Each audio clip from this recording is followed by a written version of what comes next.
Le plaisir est pour nous de vous présenter ces bulletins de nouvelles de Léon Joléo. Mesdames et messieurs, bonjour. Nous allons débuter nos actualités par la politique. Le président de la République, Félix Tshisekedi Tshilombo, a invité la ministre de la fonction publique, Yolande Ebongo, à surseoir à son arrêté portant mise en place des secrétaires généraux au sein de l'administration publique. Dans une correspondance de lundi 27 avril, le directeur des cabinets adjoints du chef de l'État, professeur Kolongele Eberand, rapproche à cet arrêté ministériel d'avoir violé l'article 81 de la Constitution, le règlement administratif ainsi que les instructions du chef de l'État de janvier 2019 interdisant le mouvement dans l'administration publique. Pour le professeur Kolongele Eberand, cet arrêté viole aussi la loi de 2016 portant statut des agents des carrières des services publics de l'État, l'ordonnance loi de 1982 sur les règlements administratifs relatifs à la carrière du personnel des services publics de l'État. Pour préserver la paix sociale au sein de l'administration publique durant cette période d'urgence sanitaire, les directeurs adjoints du chef du cabinet du chef de l'État invitent la ministre, sur instruction du chef de l'État, à rapporter son arrêté. Restons toujours dans la politique. Le gouvernement congolais affirme avoir payé tous les émoluments de Némoana Ntiemi auprès de qui lui-même avait donné la procuration. C'est le vice-premier ministre, ministre de l'Intérieur, qui a dit le lundi 27 avril 2020, après son entretien avec le premier ministre chef du gouvernement, autour de la question du chef Bundu Dia Congo. Même si il lui est reconnu le droit de revendiquer ce qu'il considère comme l'un de ses droits bafoués, le ministre estime que c'est exagéré d'impliquer de centaines de personnes et commencer à inciter à la haine tribale. En examinant de près les revendications qu'il présente, il réclame les émoluments de des années auprès de l'Assemblée nationale, mais les premières investigations démontrent que ses proches ont perçu ces émoluments par sa procuration et l'Assemblée nationale s'était exécutée.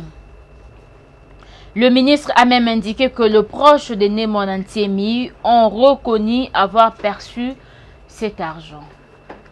Le bâtonnier Bernard Claude Mbou, né Lantane, demande la libération provisoire de Djaman Samil, le co-accusé de Vital Kamerhe, le directeur des cabinets présidentiels, arrêté il y a bientôt 3 semaines pour lui permettre de se soigner et de poursuivre son travail. Selon le coordonnateur du collectif des avocats de l'homme d'affaires libanais, Jamal Samil, est malade et ne peut pas se soustraire à la justice.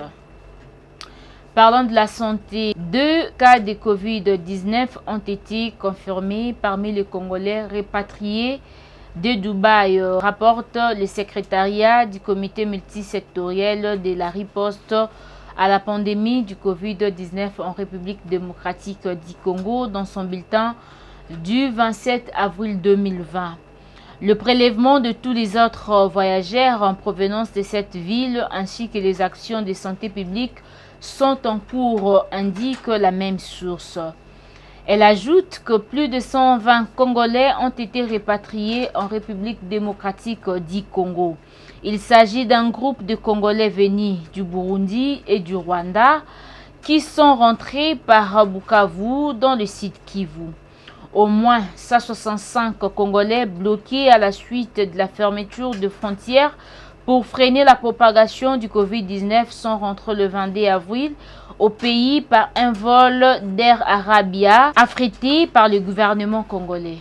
Restons toujours dans la santé. Depuis le début de la pandémie du coronavirus, l'épidémie déclarée le 10 mars 2020, le cumul est de 471 confirmés. Au total, il y a au moins 30 décès et 56 personnes guéries. Des 126 cas suspects en cours d'investigation, 12 nouveaux cas confirmés dont 10 à Kinshasa et 2 au Congo central à Matadi. 6 nouvelles personnes sorties guéries, dont 4 le lundi 27 avril et 2 sorties dimanche 26 avril 2020. De nouveaux décès, des cas confirmés, 312 patients en bonne évolution, 70 échantillons testés. Une nouvelle zone affectée par le coronavirus en République démocratique du Congo. Il s'agit de la ville de Matadi dans le Congo central. Les 6 provinces touchées, nous avons Kinshasa avec 456 cas, Nord Kivu avec 5 cas, Sud Kivu avec 4 cas, Ituri avec 2 cas, Kwilu avec 1 cas, au Katanga avec 1 cas et pour finir, Congo central avec 2 cas. Annoncé dans l'après-midi de ce lundi 27 avril 2020 par le gouverneur de la province, la mesure du confinement total de la ville de Lubumbashi a débuté ce mardi 28 avril 2020. Souffle d'application dont les chefs des contrôlés devant les barrières érigées dans les différents coins stratégiques de la ville. On rappelle l'objectif de ces 10 confinements est de permettre à ces seuls jours aux équipes de riposte de trouver les contacts du patient zéro ainsi que le contact de ces contacts éparpillés dans la ville. Nous sommes dans la province de Kwilu. Dans la ville de Kikwit, la population peut déjà espérer au finissage des travaux au chantier Maïla Mene, travaux consistant à relief la nationale numéro 1 au PK 525, coupé il y a plusieurs mois. À ce jour, ces travaux exécutent dans le cadre du programme de 100 jours du chef de l'État, Félix Tshisekedi Tshilombo. Le constat est fait par notre correspondant Dadou Ekiom. Plus question de parler d'un chantier éternel ici à Maïla Mene, au PK 525 sur la nationale numéro 1, comme le prétendait la population kikwitoise, car la réponse est là. Les travaux de construction d'un collecteur dans le cadre du programme de 100 jours du chef de l'État pour lutter contre cette tête d'érosion à l'entrée de la ville de Kikwit avancent à pas de géant après la reprise des travaux. Ingénieur Missé Kamoubake Michel, directeur provincial de l'Office des routes, maître d'ouvrage délégué, rassure. Les travaux évoluent très bien. Et je crois que si tout va bien, peut-être qu'avec l'atmosphère, si ça ne dérange pas, d'ici le 23 mai, les travaux peuvent être réceptionnés. Mais que retenir de ces travaux qui sont exécutés par l'entreprise Afritex? Le chef des chantiers, ingénieur Cotter Moubois, explique. Et la partie qui nous reste après avoir coulé ces dallots ici, nous avons le colmatage de l'érosion que l'on doit continuer jusqu'à atteindre la génératrice supérieure de ces dallots ici. Après quoi, il y a encore une couche de structure que nous devons relier pour faire la jonction de ces deux parties de rive gauche et droite de la route et permettre aux usagers de pouvoir circuler calmement. Le contrôle de ces travaux est aussi parfait, comme le dit ingénieur Guilain Sabi du bureau technique de contrôle trouvé sur place. Voyons, chaque jour, nous tenons des attachements et chaque jour, l'entreprise nous dépose des demandes de travaux pour nous dire qu'est-ce qu'ils feront dans la journée. Et après chaque travail, nous, la mission de surveillance et contrôle, nous descendons sur le terrain pour approuver les travaux qu'ils ont faits. L'espoir y est, car bientôt cet ouvrage sera remis aux usagers de la route, étant donné que le gouverneur Willy Tshundala Hassan, gouverneur du Kwilu, a un œil regardant sur toutes les étapes de ces travaux. Toujours dans la province du Kwilu, lutte contre le Covid-19, la province du Kwilu et celle du Kwango viennent de mettre sur pied une barrière commune dans le ville Misel sur la nationale numéro 1. Question de renforcer le contrôle de gros véhicules en provenance de Kinshasa. Le gouverneur du Kwilu, Willy Tshundale, est allé à la rencontre de son homologue du Kwango et les deux ont pris toutes les mesures possibles pour renforcer cette barrière suivant cet élément.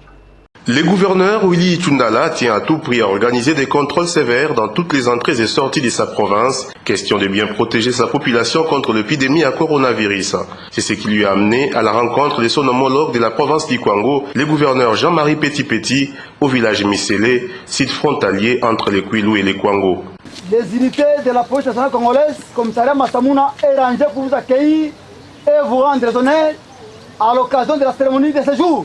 À côté d'une barrière naturelle, la rivière Inzia, qui sépare la province d'Ikwilu à celle d'Ikwango, les deux autorités se sont convenues à ériger un point de contrôle commun sur la nationale numéro 1 pour lutter contre la propagation du virus en actualité et surtout que l'Ikwilu connaît déjà un cas déclaré positif par l'INRB. Ici, nous sommes juste à la frontière de nos deux provinces. Ensemble avec mon collègue, nous venons ériger ou renforcer, parce qu'il y a déjà une barrière qui existe. Quiconque qui doit passer ici doit passer au test d'abord de la température parce que la fièvre est supposée être le premier symptôme de cette maladie. Nous devons éviter des cafouillages, des entrées intempestives. Toutes les entrées doivent absolument être contrôlées. Voilà la raison pour laquelle nous sommes ici. Sur place, les agents de sécurité et les prestataires de santé ont été briefés et le travail de contrôle systématique a débuté selon les principes dictés par le chef de l'État. Bien avant cette rencontre, le gouverneur Itundala a procédé personnellement à la remise de matériel dont du gouvernement central pour la lutte contre la propagation du coronavirus à la zone de santé de Mosango et celle de Massimanimba qui se trouve sur la même trajectoire. Nous voici à la fin de notre bulletin de nouvelles de Léon Joléo. Mesdames et messieurs, merci de nous avoir suivis. On se retrouve prochainement.